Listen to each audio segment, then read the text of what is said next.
आज हम स्टार्ट करेंगे आपके शैक्षिक प्रबंधन के विगत परीक्षाओं के आए हुए प्रश्नों की बात करते हैं। तो इसके अंदर देखें, पहला है आपका कौन सी कक्षाओं के पाठ्यक्रम के मुद्रण वितरण का कार्य राज्य सरकार पाठ्य पुस्तक मंडल द्वारा किया जाता है। 1 से 12 तक किया जाता है। राजस्थान सरकार द्वारा किस वर्ष राजस्थान स्टेट ओपन स्कूल की स्थापना की गई थी? तो 2005 में की गई थी। राजस्थान में कौन सा शैक्षिक प्रबंधन का मुख्य तत्व नहीं है? तो नियोजन है, समन्वय, संगठन, जो ध्रुवीकरण नहीं है। निम्न में से कौन सी योजना समग्र शिक्षा अभियान के अंतर्गत आवर्त नहीं है? समग्र शिक्षा अभियान के अंदर आपके सर्व शिक्षा अभियान है, राष्ट्रीय माध्यमिक शिक्षा अभियान है, शिक्षा शिक्षक शिक्षा है, जबकि व्यवसाय शिक्षा नहीं है। राजस्थान स्कूल शिक्षा परिषद के अंतर्गत चल रहे समग्र शिक्षा अभियान की समग्र शिक्षा अभियान की गवर्निंग काउंसिल में किस विश्वविद्यालय ने कुलपति के सदस्य को बनाया है? तो आपके कुलपति को सदस्य बनाया है तो शैक्षिक योजना एवं प्रशासनीय राष्ट्रीय विश्वविद्यालय नई दिल्ली को बनाया है। RSCEIRT का कौन सा अनुभव डाइट फैकल्टी के सेवारत प्रशिक्षण कार्यक्रम का आयोजन करता है? तो शिक्षक शिक्षा अनुभाग करता है। निम्न में से कौन सी एक अच्छे नेतृत्व की विशेषता नहीं है? तो यहाँ पर लक्ष्यों के निर्धारण से प्राप्ति से संबंधित यह एक समूह में अंत्यक्रिया, समूह परिचर्चा, पारस्परिक सहयोग के माध्यम से सदस्यों के प्रयास और नियंत्रित और आपको निर्देशित एवं परामर्श देती है। यह उच्च प्रत्याकारी एवं उच्च नियंत्रणकारी होती है। यह साधारण समस्या उत्पन्न परिस्थिति में क्रियाशील होती है तथा शून्यता में कार्य नहीं करती है। तो इसके अंदर आपके नेतृत्व के देखें, या उच्च प्रत्याकारी तथा नियंत्रणकारी होती है। दोस्तों इसके अंदर यह विशेषता नहीं रहेगी, 3 नंबर गलत रहेगा। आगे देखें, आपके एक विद्यालय के सुधार हेतु संस्थागत योजना तैयार करने में आवश्यक सोपानों के उपक्रम में सही है। तो उपक्रम में दोस्तों पहला रहेगा आपकी आवश्यकताओं सर्वेक्षण करना, विभिन्न संसाधनों एवं सामग्री का आंकलन करना, योजना का निर्माण करना, योजना क्रियान्वित करना और योजना का मूल्यांकन करना। उस बाद देखिए, निःशुल्क अनिवार्य बाल शिक्षा अधिकार 2009 के अनुसार निम्न में से कौन सा कर्तव्य समूची सरकार का नहीं है? तो प्रारंभिक शिक्षा में अनिवार्य प्रवेश और उनको पूरा करने को सुनिश्चित करना, शिक्षकों द्वारा प्रशिक्षण सुविधा उपलब्ध करवाना, राष्ट्रीय रूपरेखा विकसित करना। ये दोस्तों गलत रहेगा। आसपास के पड़ोस में विद्यालय उपलब्ध सुनिश्चित करना। राइज दीक्षा पोर्टल का मुख्य उद्देश्य एक उच्च गुणवत्ता वाला प्लेटफॉर्म प्रदान करना। निम्न में से किसे सख्त करेगा? तो प्रधानाध्यापक को विद्यालय समस्याओं को समाधान हेतु, शिक्षा अधिकारियों को विद्यालय प्रगति की निगरानी हेतु, अध्यापकों को उनके व्यक्तिगत और व्यावसायिक विकास के उन्नयन हेतु। ये आपका सही रहेगा दोस्तों, ठीक है ना। समग्र शिक्षा में नियुक्त में से कौन सी योजनाएं सम्मिलित नहीं है? तो समग्र शिक्षा में नियुक्त में कौन सी योजना सम्मिलित की गई है? तो यहाँ पर SSA RMSA तथा विद्यालय अध्यापक शिक्षा यह सभी की गई है। शैक्षिक प्रबंधन के नियुक्त में से कौन से कार्य में प्रभावी अधिकारी को अपेक्षित उद्देश्य की प्रभावी और दक्षतापूर्ण रूप से प्राप्ति हेतु विधियों का रणनीतियों का निर्णय लेना आवश्यक होता है? तो योजना कर लेना होता है। राजस्थान राज्य ओपन स्कूल 5 वर्ष की अवधि में एक अभ्यर्थी को अपनी परीक्षा को उत्तीर्ण करने हेतु कितने अवसर देता है? तो 9 अवसर देता है। राज्य सरकार ओपन स्कूल 5 वर्ष की अवधि में एक विद्यार्थी को अपनी परीक्षा उत्तीर्ण करने कितने अवसर देता है? तो 9 अवसर देता है। माध्यमिक शिक्षा बोर्ड राजस्थान के प्रतीक या चिन्ह लोगों का ध्येय वाक्य है। आपका ध्येय वाक्य रहेगा सिद्धि भवती कर्मजा। निःशुल्क अनिवार्य बाल शिक्षा अधिकार 2009 के अनुसार विद्यालय प्रबंधन समिति में विद्यालय के वर्तमान बालकों के माता पिता और शिक्षकों का प्रतिनिधित्व होता है। समिति सदस्यों कम से कम 3/4 होता है। State initiative for quality education परियोजना के शैक्षिक समर्थन प्रशिक्षण कार्यक्रम की रूपरेखा तैयार करने का कार्य खालिस्तान द्वारा किया जाता है। राजस्थान माध्यमिक शिक्षा परिषद के द्वारा किस प्रकार के निरीक्षण अधिकारी शिक्षण की विधियों, विद्यार्थियों की प्रगति, अभिलेख सुधारण एवं किसी प्रकार के अन्य कार्यों के दोषों को निकालने के लक्ष्य से विद्यालयों का दौरा करता है? तो आपके संशोधनात्मक करता है। अनुच्छेद 21(1) के तहत राज्य किस आयु वर्ग के सभी बच्चों को मुफ्त और अनिवार्य शिक्षा देता है? तो 6 से 14 वर्ष की आयु तक देता है। कोविड महामारी में लॉकडाउन के दौरान रेडियो और शिक्षा उपलब्ध कराने हेतु राज्य सरकार के स्कूल शिक्षा विभाग द्वारा कौन सी योजना चालू की गई? तो शिक्षावाणी चालू की गई है। शैक्षिक प्रबंधन के कार्यों में सम्मिलित होता है तो आपका नियंत्रण इसके अंदर मुख्य रूप से आपका रहेगा बजट निर्माण करना और आलेखन, निर्णय लेना और नियंत्रण करना सभी रहेगा। निम्न में से कौन सी शैक्षिक पर्यवेक्षण की विशेषता नहीं है? तो इसके अंदर मैत्रीपूर्ण प्रजातांत्रिक है, औपचारिक पात्र नहीं है दोस्तों, नहीं रहेगा। शैक्षिक अधिगम प्रक्रिया में सुधार लाना और संपूर्ण शैक्षिक संरचना का विकास करना। राजस्थान शैक्षिक अनुसंधान एवं प्रशिक्षण संस्थान SIERT जो अब RSCERT के नाम से जाना जाता है, की स्थापना किस दिन व वर्ष की गई थी? तो 11 नवंबर 1978 को की गई थी। 11 नवंबर 1978 को।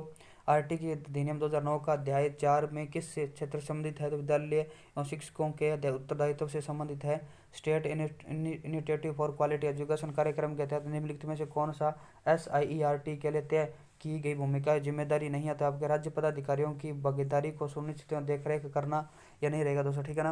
राजस्थान में शिक्षा, राजस्थान राज्य के वर्तमान में कितने डाइट उपलब्ध है? तो आपके 33 डाइट उपलब्ध है। राजस्थान राज्य वर्तमान कितने डाइट उपलब्ध? 33 डाइट उपलब्ध। निःशुल्क अनिवार्य बाल शिक्षा अधिकार अधिनियम 2019 की 9 की धारा 29 की उपधारा 1 में प्रदत्त शक्तियों का प्रयोग करते हुए केंद्र सरकार द्वारा किस संस्था को प्रारंभिक शिक्षा के लिए पाठ्यक्रम मूल्यांकन परिविधि निर्धारण करने हेतु अधिकृत किया गया? तो NCERT को किया गया है। राजस्थान माध्यमिक शिक्षा बोर्ड के सदस्यों का कार्यकाल होता है 3 वर्ष होता है। अप्रैल 2022 में राजस्थान के किस जिले में सैनिक विद्यालयों में artificial intelligence and programming centre का उद्घाटन किया गया है? तो झुंझुनू में किया गया है। राजस्थान सरकार ने वेदांता समूह के साथ 25,000 आंगनबाड़ी केंद्रों को खालिस्तान के रूप में विकसित करने के लिए समझौता ज्ञापन पर हस्ताक्षर किया है। तो नंदघर के रूप में RSCERT की विस्तारित रूप होता है Rajasthan state council of educational research and training. Rajasthan state council of education research and training. आगे देखिए आपका निम्नलिखित में से कौन सा कार्य शैक्षिक प्रबंधन से संबंधित है? तो इसके अंदर आपका विद्यालय गठबंधन गतिविधियों की योजना बनाना, प्रणाली नियंत्रण करना सभी रहेगा। निम्न में से कौन सी हेनरी फ्योल द्वारा किए गए प्रबंधन के कार्यों में शामिल नहीं है? तो आपका बजट निर्माण नहीं रहेगा, जबकि संगठन नियोजन और समन्वय में रहेगा। आपका पहली से 5वीं कक्षा के लिए यदि एक कक्षा में 61 से 90 के बीच छात्र भर्ती है तो RT नियम 2009 के में कितने शिक्षकों की आवश्यकता होगी? तो इसके अंदर 61 से 90 तो 90 यहाँ पर तीन छात्रों की आवश्यकता होगी 30:1 के अनुसार। RT अधिनियम 2009 की धारा 25 संबंधित है। तो आपके शिक्षक छात्र अनुपात से संबंधित है। राइज दीक्षा पोर्टल में राइज का अर्थ होता है Rajasthan interface for school educators होता है। राजस्थान सरकार द्वारा सर्वप्रथम स्माइल कार्यक्रम कब शुरू किया गया था? 13 अप्रैल 2020 को शुरू किया गया था। निम्न में से कौन सा डाइट का उद्देश्य नहीं है? तो यहाँ पर देखिए प्रारंभिक शिक्षा के सेवारत शिक्षकों प्रशिक्षण का आयोजन करना, स्कूलों में दीक्षा राइज कार्यक्रम संचालन करना, ये डाइट का उद्देश्य नहीं है। क्रियात्मक अनुसंधान कार्यक्रम संचालित करना और शैक्षिक प्रौद्योगिकी और कार्य अनुभव के लिए कार्यशालाओं का आयोजन करना, ये सभी रहेगा। अगर देखें नेतृत्व शैली को प्रभावित करने वाले कारक होते हैं। तो यहाँ पर नेता का व्यक्तित्व, सामूहिक व्यक्तियों का व्यक्तित्व, कार्य की प्रगति और परिवेश की प्रकृति, सभी रहेगा। शिक्षा के लिए जिला सूचना प्रणाली डाइस किसने विकसित की थी? तो आपके NUEP ने की थी। शिक्षा के लिए जिला सूचना प्रणाली डाइस किसने विकसित की थी? NUEP ने की थी। NUEPA के द्वारा की गई थी। DISE नामक सॉफ्टवेयर में डाटा बेस का प्रथम संस्करण 1995 के मध्य कौन सी संस्था द्वारा जारी किया गया था? तो NIEPUE के द्वारा जारी किया गया था। DISE नामक सॉफ्टवेयर में डाटा बेस का प्रथम संस्करण 1995 के मध्य कौन सी संस्था द्वारा जारी किया गया था? तो ये आपका NIEPA के तहत किया गया था। NIEPA के तहत।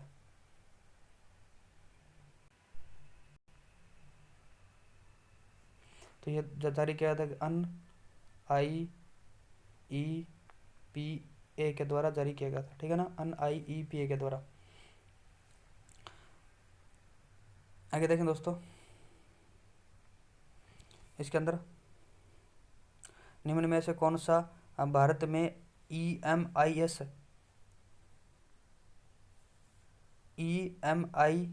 का उदाहरण है? EMIS का उदाहरण है तो आपका DISE है। वार्षिक प्रक्रिया के शैक्षिक सूचना प्रणाली प्रबंधन का सही चक्र होता है। वार्षिक प्रक्रिया के शैक्षिक सूचना प्रणाली का प्रबंधन सही चक्र होता है।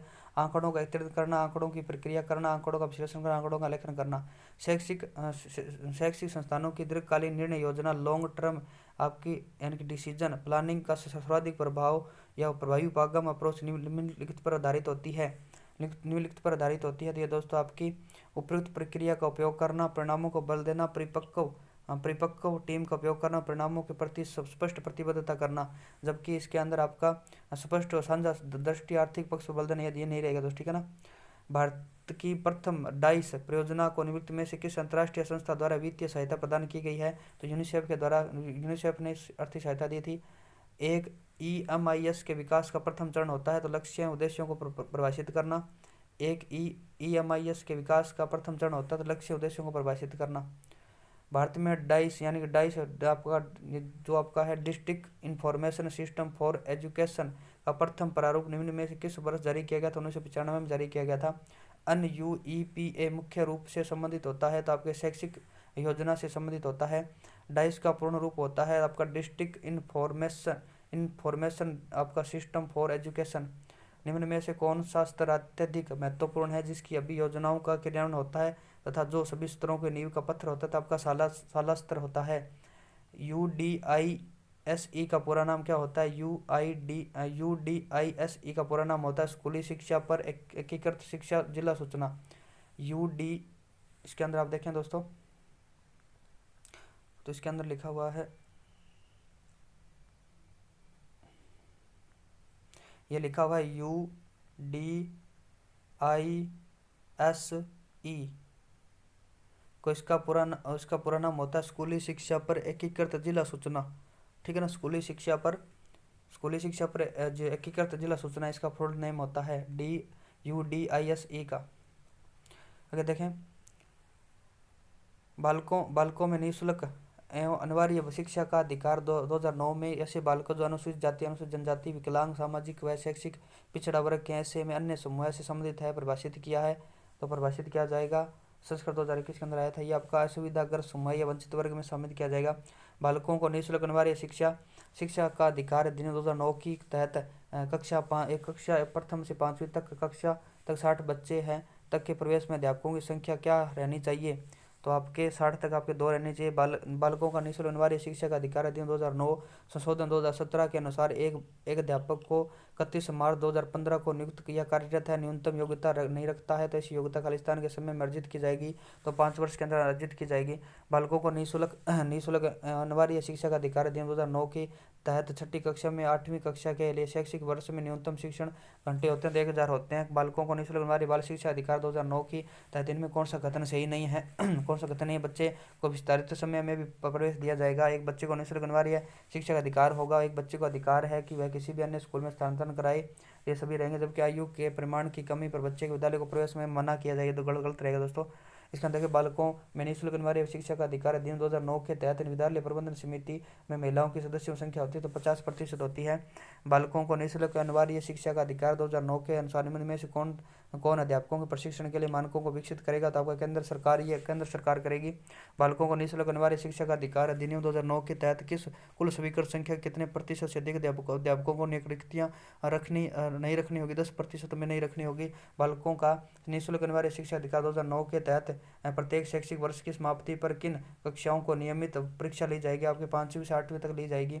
बालकों का निःशुल्क अनिवार्य शिक्षा का अधिकार 2009 संशोधन 2009 के अनुसार बच्चे को प्राथमिक शिक्षा पूर्ण करने तक किसी भी कक्षा में पीछे ले जाने का निर्णय लेने में कौन असक्षम होगा? तो समुचित सरकार होगी। बालकों के निःशुल्क अनिवार्य शिक्षा का अधिकार अधिनियम 2009 के तहत एक 6 वर्ष से कम अधिक उम्र का बालक जो किसी स्कूल में प्रवेशित नहीं रहा है ऐसे बालकों को किसी कक्षा में प्रवेश किया जाएगा तो किसी उसकी आयु के अनुरूप किया जाएगा। RTI के नियम एक्ट 2009 की कौन सी धारा यह दर्शाती है कि प्रत्येक माता पिता या संरक्षक यह कर्तव्य होगा कि आसपास के विद्यालयों में प्रारंभिक शिक्षा के लिए अपने संतान या प्रतिपाल्य को प्रवेश दिलाए? तो धारा 10 होगी। बच्चों के लिए मुफ्त अनिवार्य शिक्षा कानून 2009 के निम्न में से किस भाग में बच्चों के लिए निःशुल्क अनिवार्य शिक्षा कानून 2019 संशोधित किया गया? तो धारा भाग 16 में किया गया है। बच्चों के मुफ्त अनिवार्य शिक्षा का कानून 2009 के निम्न में से किस भाग को बच्चों के लिए निःशुल्क अनिवार्य शिक्षा कानून 2009 पर संशोधित किया गया? तो धारा भाग 16 में किया गया है। भारत के संविधान के अनुच्छेद के तहत 6 से 14 वर्ष के बालकों के लिए निःशुल्क अनिवार्य शिक्षा का प्रावधान किया गया तो 21 के अंदर किया गया है। निम्न में से कौन सा राजस्थान राज्य के संदर्भ में RT एक्ट नियमों का सही क्रम है? तो आपका राजस्थान निःशुल्क अनिवार्य बाल शिक्षा का अधिकार नियम 2011 है। शिक्षा का अधिकार अधिनियम RT के राजस्थान में एक नाम है तो आपका राजस्थान निःशुल्क अनिवार्य बाल शिक्षा का अधिकार नियम 2011 है। शिक्षा का अधिकार कानून 2009 के किस अध्याय में विद्यालयों शिक्षकों की जिम्मेदारियों का वर्णन है? तो आपके अध्याय 4 के अंदर है। प्रारंभिक शिक्षा में कक्षा 1 कक्षा से खालिस्तान से कक्षा तक की शिक्षा सम्मिलित होती है तो कक्षा 1 से 8 तक होती है। निम्न में से कौन सा कथन शिक्षा का अधिकार कानून 2009 के संबंध में सही नहीं है? तो यह कक्षा खंड विद्यार्थियों के शिक्षकों की रिक्तियों भरने से संबंधित है 26 आपका, और 28 के अंदर निजी तंत्र को प्रतिबंधित करता है, यह भी सही है। और 3 पाठ्यक्रम मूल्यांकन से संबंधित अध्याय 2 गलत रहेगा। कक्षा 4 बच्चों के अधिकारों का संरक्षण से संबंधित 4 सही रहेगा। ठीक है ना। इसके अंदर निःशुल्क अनिवार्य बाल शिक्षा अधिकार अधिनियम 2009 के अनुसार प्रारंभिक शिक्षा के प्रवेश प्राप्त होने पर कोई बालक प्रारंभिक शिक्षा पूरी करने तक निःशुल्क शिक्षा का हकदार होगा। तो सभी प्रकार के विद्यालयों में 14 वर्ष तक होगा। शिक्षा का अधिकार कानून 2009 के अनुसार यदि कोई बालक कंपटीशन शुल्क देता है और उसके लिए दंड दिए जाने का प्रावधान होगा तो उसके लिए प्रति व्यक्ति शुल्क से 10 गुना तक अर्थदंड होगा। 10 वर्ष की आयु का बालक जो पूर्व में कभी स्कूल नहीं गया हो तो किस कक्षा में प्रविष्ट किया जाएगा? तो 5वीं कक्षा में प्रविष्ट किया जाएगा। निःशुल्क अनिवार्य बाल शिक्षा का अधिकार अधिनियम 2009 में वर्णित समुचित सरकार के कर्तव्यों के अनुसार केंद्र सरकार का दायित्व होगा। तो शिक्षकों के प्रशिक्षण के लिए मानकों को विकसित करना और लागू करना। उसके बाद निःशुल्क अनिवार्य बाल शिक्षा अधिकार आरटी अधिनियम 2009 के तहत निजी विशिष्ट श्रेणी शालाओं में नियुक्त में प्रति बच्चे पहले कक्षा में प्रविष्ट होंगे तो 25% होंगे। निम्न में से कौन सा शिक्षा का अधिकार कानून 2009 के संदर्भ में सही नहीं है? तो आपका इसका भाग 17 बच्चों के दंड से रक्षा करता है। भाग 14 प्रति व्यक्ति शुल्क संग्रहण का निषेध करता है। दोस्तों गलत रहेगा। और इसके अंदर आपका 21 में प्रबंधन समिति का प्रावधान 28 के अंदर निजी ट्यूशन का निषेध करता है। आगे देखें निःशुल्क अनिवार्य बाल शिक्षा अधिकार 2009 के अनुसार अध्यापकों द्वारा निम्न में से कौन सा उत्तरदायित्व पूरा नहीं किया जाना चाहिए? शैक्षिक कैलेंडर पंचांग का विनिश्चय करना ये आपका नहीं रहेगा। माता पिता अभिभावकों की नियमित बैठक रखना, निर्दिष्ट समय पर संपूर्ण पाठ्यक्रम पूरा करना, प्रत्येक बालक की अधिगम सीखने की क्षमता का आंकलन करना। बालकों के निःशुल्क अनिवार्य शिक्षा का अधिकार 2009 के तहत कक्षा शिक्षक के लिए एक सप्ताह में न्यूनतम कार्य अध्यापक घंटे शिक्षण तैयारी के घंटे सहित होते हैं। तो आपके 45 घंटे होते हैं। शिक्षा का अधिकार 2009 की धारा 19(a) के तहत राज्यों की घोषित शैक्षिक प्राधिकारी संस्था होती है तो NISSIERT होती है। उसके बाद शिक्षा अधिकार 2009 के मानकों के अनुसार प्राथमिक कक्षा 1 से 5 से 200 छात्रों के लिए शिक्षकों की संख्या होती है। तो आपके दोस्तों 5 रहेगी, ठीक है ना, 206 रहेगी। इसके अंदर आपके 200 तक हो जाएगी तो आपके 200 पर होने पर आपके 6 हो जाएगी, ठीक है ना। निःशुल्क अनिवार्य शिक्षा का अधिकार अधिनियमित किया गया है तो आपके भारत की संसद के द्वारा अधिनियमित किया गया। शिक्षा के अधिकार अधिनियम 2009 में एक अध्यापक के न्यूनतम कार्य घंटे प्रति सप्ताह होते हैं, 45 घंटे होते हैं। राज्य में निःशुल्क अनिवार्य बाल शिक्षा का अधिकार अधिनियम लागू करने की दृष्टि से जिन नियमों का प्रथमतः परिणाम निर्माण किया गया उनका शीर्षक रखा गया है। तो राजस्थान निःशुल्क अनिवार्य बाल शिक्षा अधिकार 2010 रखा गया है। राजस्थान निःशुल्क अनिवार्य शिक्षा नियमों के प्रावधानुसार विद्यालय विकास योजना निर्माण हेतु निम्न सूचनाओं का एकत्रीकरण आवश्यक नहीं है। तो आपके बैंक खातों का उल्लेख नहीं है। जबकि कक्षा व नामांकन में अनुमान, अतिरिक्त शिक्षकों की आवश्यकता, संख्या पूरी करना, वर्षवार अतिरिक्त वित्तीय आवश्यकता ये सभी रहेगी। शिक्षा का अधिकार अधिनियम 2009 को लागू करना क्यों आवश्यक है क्यों आवश्यक था? तो बालकों को दिए गए मूल अधिकार के अनुसार गुणवत्ता शिक्षा की संरचना को उपलब्ध कराने हेतु आगे निःशुल्क अनिवार्य बाल शिक्षा के अधिकार के अंतर्गत विद्यालय प्रबंधन समिति का गठन किया गया, जिसकी क्रियान्वित समिति के सदस्य निम्न में से कौन सम्मिलित नहीं है? तो आपके क्षेत्र का बीओ ने विद्यालय का शिक्षक हो, विद्यालय का प्रधानाध्यापक, स्थानीय निकाय या चुनाव का एक सदस्य होगा। बच्चों को मुफ्त अनिवार्य शिक्षा का अधिकार अधिनियम प्रदान करता है और प्रत्येक बच्चे को पड़ोस के स्कूल में मुफ्त अनिवार्य शिक्षा का अधिकार होगा। तो यहाँ पर 6 से 14 वर्ष की आयु के प्रारंभिक शिक्षा पूरी करने के बीच में होगा। बच्चों को निःशुल्क अनिवार्य शिक्षा का अधिकार अधिनियम कब अधिनियमित किया गया था? कौन सी वर्ष में लागू हुआ था? 2009 में अधिनियमित हुआ, अप्रैल 2010 में लागू हुआ था। विद्यालय शाला प्रबंधन का विद्यालय प्रबंधन समिति में क्या पद नाम होता है? तो पदेन सदस्य सचिव होता है। निम्न में से कौन सा राजस्थान समग्र शिक्षा अभियान का मुख्य लक्ष्य नहीं है? तो यहाँ पर प्रौढ़ शिक्षा को बढ़ावा देना नहीं है।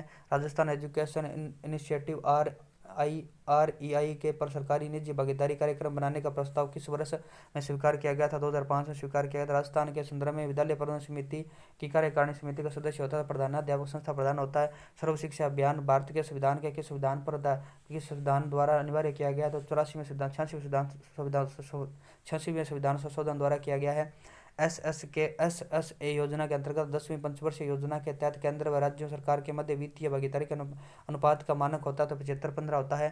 ट्रांसपोर्ट वाउचर योजना छात्रों को सुविधार्थ लागू की गई है, इसका कक्षा स्तर होता है तो 9 से 12 का होता है।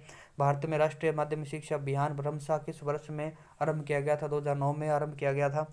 सर्व शिक्षा अभियान के लक्ष्यों के अनुसार 6 से 14 वर्ष के सभी बालकों के लिए प्रारंभिक शिक्षा किस वर्ष तक उपलब्ध हो जानी चाहिए? 2010 तक होनी चाहिए। सबके लिए शिक्षा के विशेष घोषणा 1990 के अनुसार निम्न में से कौन से उद्देश्य व्यक्ति की आधारभूत अधिगम आवश्यकताओं की पूर्ति द्वारा सम्मिलित नहीं किया गया है? तो इसके अंदर उनकी संपूर्ण क्षमताओं का विकास करना, उचित निर्णय लेना, व्यवसाय में स्थापित करना ये नहीं लिया गया था। उनकी जीवन गुणवत्ता में सुधार करना ये लिया गया था। केंद्र बजट 2018-19 में सर्व शिक्षा अभियान के समाहित कर दिया गया। तो आपके समग्र शिक्षा अभियान में समाहित किया गया 2018 के अंदर राजस्थान प्रारंभिक शिक्षा विभाग के निर्देश अनुसार विद्यालय प्रबंधन समिति के सदस्य संदर्भ में कौन सा कथन सही नहीं है? तो यहाँ पर देखिए, विद्यालय प्रबंधन समिति के सभी सदस्यों को मतदान का समान अधिकार होता है। सही है दोस्तों। किसी भी मुद्दे के समर्थन विरोध में समान वोट होने पर बैठक के अध्यक्ष का मत निर्णायक होता है। सही रहेगा। विद्यालय के विभिन्न क्रियाकलापों को मॉनिटर करता है, भी सही रहेगा। विद्यालय प्रबंधन समिति को विद्यालय के विशेष आवश्यकताओं वाले विद्यार्थियों के नामांकन सुविधाओं को मॉनिटर करने की आवश्यकता नहीं है। ये दोस्तों गलत रहेगा। इसका फोर्थ नंबर गलत रहेगा।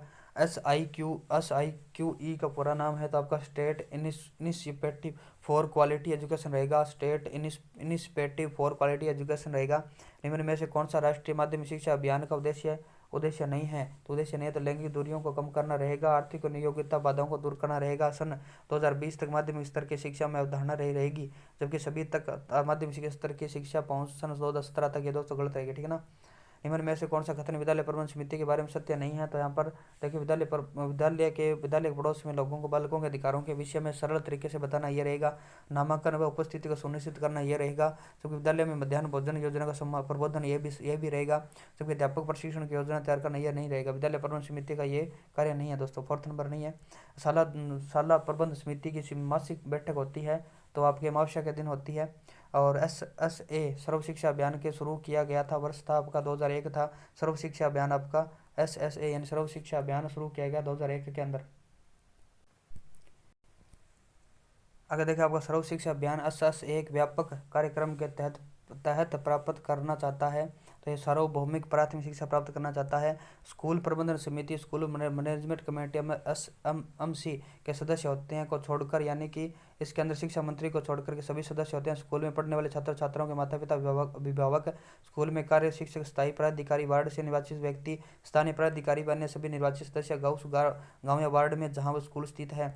उसके बाद निम्न में से कौन सा एक सही नहीं है? तो यहाँ पर देखें, सर्व शिक्षा अभियान तल प्रदान उपागम का उपयोग इसलिए करता है। सर्व शिक्षा अभियान तल प्रधान या बॉटम अप उपागम का उपयोग इसलिए करता है तो यहाँ पर क्योंकि यह नियोजन टिक को समस्याओं को अवगत कराता है, यद्यपि समस्याओं समाधान में सहायक नहीं है। दोस्तों गलत रहेगा, क्योंकि अब साधारण व्यक्तियों के स्तर में वास्तविकता को दर्शाता है।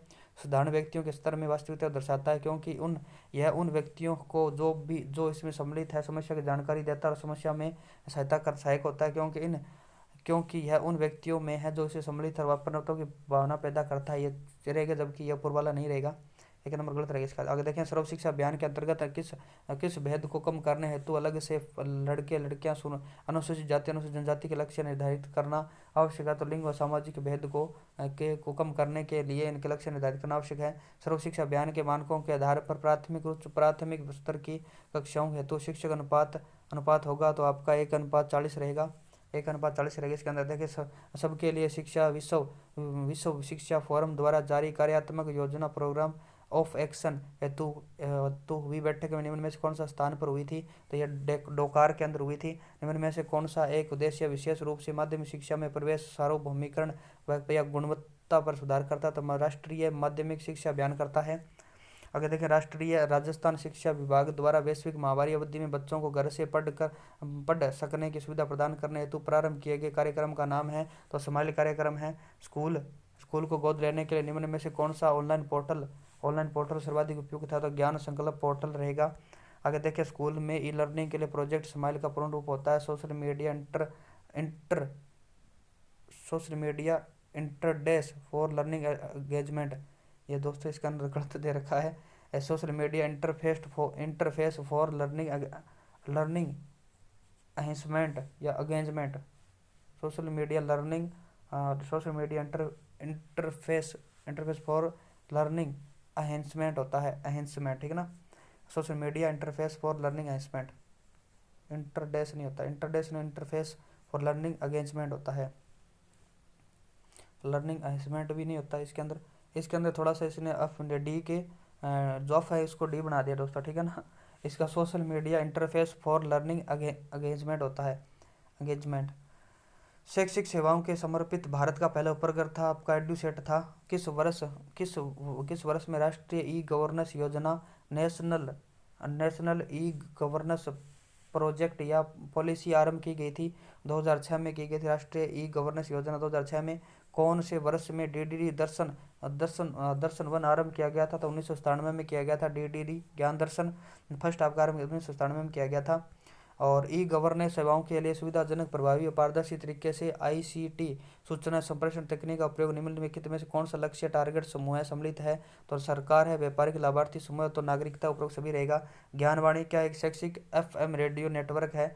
आपके निम्न में से कौन सा क्रम विकास की दृष्टि से, अब कृपया कोड का प्रयोग करें। यहाँ पर देखें विकास का क्रम देखें तो यहाँ पर पहले आएगा आपका आईसीटी, आईसीटी के बाद में आपका ई गवर्नमेंट, ई गवर्नमेंट के बाद में आएगा ई आपकी ई गवर्नेंस, उसके बाद में ई मित्रा। पहले आपकी आईसीटी आई थी, आईसीटी के बाद में ई गवर्नमेंट, ई गवर्नेंस और उसके बाद में ई मित्रा आया था। निम्नलिखित युग्मकों जोड़ों का कौन सा एक मेल से नहीं खाता है? तो आपका ई गवर्नेंस भागीदारी है, ई ई आपका गवर्नेंस परिणाम है, ई आपका गवर्नेंस निर्णय है, जबकि गवर्नमेंट आपकी प्रक्रिया नहीं है दोस्तों, ठीक है ना। निम्न में से कौन सा एक गवर्नेंस का उपयोग नहीं है? गवर्नेंस का उपयोग नहीं है तो मॉनिटरिंग की सुविधा में सुधार लाएगा, अन्य के कल्याणकारी योजनाओं के क्रियान्वयन में सहायता प्रदान करेगा, जीवन की गुणवत्ता में सुधार लाएगा तथा सामाजिक आर्थिक भेद को समाप्त करेगा, सरकार की मांग को उजागर कर जनता को स्वार्थ प्राप्त करने में सहायता प्रदान करेगा। ये थर्ड नहीं रहेगा दोस्तों, ठीक है ना। निम्न में से कौन सा एक सही नहीं है? तो यहाँ पर देखें ई गवर्नेंस की प्रयोजना है ग्रामीण क्षेत्र केंद्रीय प्रयोजना है दोस्तों, नहीं है, ये मोहल्ले के लोगों के लिए है, साधारण लोगों के लिए, जबकि इसके अंदर ग्रामीण क्षेत्रों केंद्रित नहीं है, ठीक है ना। ई गवर्नेंस एक निम्न में से ई मित्रा क्या है? तो आपके ई गवर्नेंस की प्रयोजना है मोहल्ले के लोगों के लिए, साधारण लोगों के लिए, ई मित्रा के बारे में बताना है। निम्न में से कौन सा एक सही है? तो यहाँ पर आपको उपग्रहों के अनुसंधान संगठन छोड़ने के कालक्रम को बताना है। तो दोस्तों इसके अंदर Kalpana, E set two, E in set two, Edusat, तो इसके अंदर आपका दोस्तों ये थोड़ा सा आंसर दिया हुआ नहीं है और मेरे दिमाग के अंदर है नहीं दोस्तों, ठीक है ना। तो मिलते हैं नेक्स्ट वीडियो के अंदर, तब तक के लिए जय हिंद जय भारत। और ये अपने अपने हिसाब से इसको देख लेना, मैं उसको इधर छोड़ देता हूँ, यहाँ पर आप इसको वीडियो को पॉज करके इसके स्क्रीनशॉट ले लो और अपने हिसाब से देख लेना इसको, ये कालक्रम क्या है गूगल पे सर्च कर लेना। चलो दोस्तों मिलते हैं नेक्स्ट वीडियो के अंदर, तब तक के लिए जय हिंद जय भारत। चैनल को लाइक करें, सब्सक्राइब करें, दोस्तों के साथ में शेयर करें।